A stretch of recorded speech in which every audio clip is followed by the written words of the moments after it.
Janice, thank you so much for taking some time out. I know it's awfully busy for you every day. Well, I'm happy to be here and support this campaign. Tell us about your role at NGH. I've been employed at Norfolk General Hospital for 34 years, and I've had many different opportunities to have a very varied career. Currently, I'm the director on 4th floor, which includes complex care, rehabilitation, and palliative care. On the 4th floor, we have many patients who are waiting in hospital to go to long-term care facilities, and we also have patients that have medically complex needs who their needs cannot be met in the community or in their home, so they are in the hospital. They may have complex wounds, and we have very skilled nurses that look after these patients, but eventually they do leave hospital. 4th floor is no longer an end destination at Norfolk General Hospital. It's part of the continuum.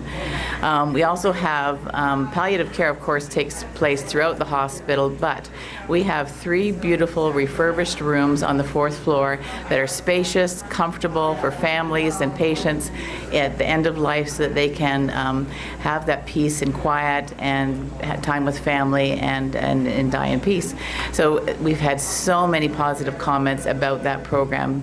Patients and families are so grateful for that opportunity. And then the exciting thing on 4th floor is that we have a rehab program. I have worked for over 20 years with many of my rehab professionals to try and get rehab closer to home so that patients aren't always having to go to Hamilton or Brantford. So for the last 4 years, we've had a restorative rehab program, or called Slow Stream, and it's for patients that have finished their acute medical stay in hospital but aren't quite ready to go home because they have become deconditioned, they become weak. They could have come in with something simple like pneumonia or congestive heart failure, but a few days in hospital they become weak and they're not able to go home. So we have a very good team of rehab professionals and nursing staff that work with these patients, and they do return home. Our outcomes are excellent. 90% of our patients do, over 90% actually, do return home after, and probably a lot of them more fit than they've been in many, many years. So, Janice, that's almost as good news as the money that's rolling in. Maybe better news, I should say. Well, it's so good to hear. It is. We have the 4th floor, and the whole hospital has fantastic programs, excellent quality care. And I should just touch on briefly another program that I'm responsible for is Homes House. Right across the street. Right across the street. And the community has also been very generous in their donations to that program as well. But we provide withdrawal management or detox for patients or clients with substance abuse. And we also provide a 21-day treatment program for clients that have finished their withdrawal management but are in need of a treatment program so they can continue to live a productive life, and hopefully without the use of drugs and alcohol. And for some of them, it has been a godsend. It's been a lifesaver. They've hit rock bottom. They've come and they've touched base with some of our fantastic professional staff over there, and really they've turned their life around, and they are very grateful to that program as well. So. These are some of the programs that we are aware of now. Technology plays a big role in all of that still.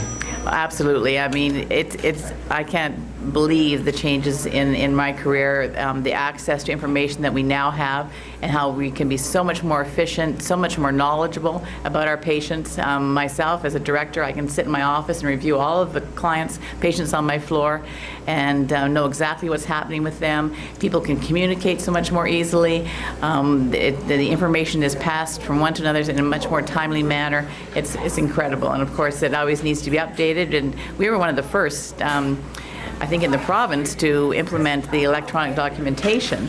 And I think that was very forward-thinking to do that. And of course, those things need to be upgraded regularly. So absolutely, you can really speak to this opportunity that people have to support this program. Absolutely, I would encourage anybody, if they have the opportunity to make a donation to this program. It's money well utilized within the hospital for very useful equipment.